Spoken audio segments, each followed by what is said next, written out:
ആ കണ്ണാടി നോക്കിയാണ് നമ്മൾ വണ്ടി ഓടിക്കാനായിട്ട്. അല്ല, ഈ കണ്ണാടി മാത്രം നോക്കി വണ്ടി ഓടിച്ച വണ്ടി എവിടെ ചെന്ന് ഇരിക്കത്തില്ല സാറേ. തനിക്ക് ഡ്രൈവിംഗ് ലൈസൻസ് അല്ല തരേണ്ടത്, തന്റെ നാക്കിനാണ് ലൈസൻസ് തരേണ്ടത്. സാർ നാക്കിന് ലൈസൻസ് കൊടുക്കുന്നുണ്ടോ? എന്നാ 2 വേണം, ഒരെണ്ണം എന്റെ അമ്മയ്ക്കാ. മനസ്സിലായില്ല. എന്റെ അച്ഛനും അമ്മയും കൂടെ മുടിഞ്ഞ വഴക്കാന്നേ. അപ്പൊ അച്ഛൻ പല തവണ അമ്മയോട് പറയാൻ ഞാൻ കേട്ടിട്ടുണ്ട്, നിന്റെ നാക്കിന് ലൈസൻസ് ഇല്ലടിയെന്ന്. താൻ പോയാൽ തനിക്ക് നിയമങ്ങളെ കുറിച്ചൊന്നും അറിയാമല്ലോ. നിയമമൊക്കെ ഞാൻ സ്കൂളിൽ പോയി പഠിച്ചതാ. അപ്പൊ ഡ്രൈവിംഗ് സ്കൂളിൽ പോയിട്ടുണ്ട്.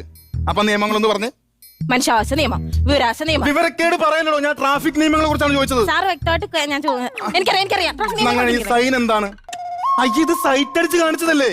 ഞാൻ ചോദിക്കുന്നത് സിഗ്നലുകളെ കുറിച്ചാണ്. സിഗ്നൽ അറിയാം സാറേ. ആണോ? എന്നൊരു 5 സിഗ്നലുകളും അതിന്റെ ഉപയോഗങ്ങളും പറഞ്ഞേ. അല്ല, ഈ സിഗ്നൽ കണ്ടിട്ടാണല്ലോ നമ്മൾ ഈ ഉപയോഗങ്ങൾ മനസ്സിലാക്കുന്നത്. അപ്പൊ പിന്നെ അത് പ്രത്യേകിച്ച് പറയേണ്ട കാര്യമില്ല. അപ്പൊ ഏകദേശം കാര്യങ്ങളൊക്കെ അറിയാം. എന്നിട്ടാണ് ഇവിടെ ഒന്ന് വേഷം കെട്ട് കാണിക്കണല്ലേ? ഈ വേഷം കെട്ട് മറ്റുള്ള സിഗ്നൽ എന്ന് പറഞ്ഞേ.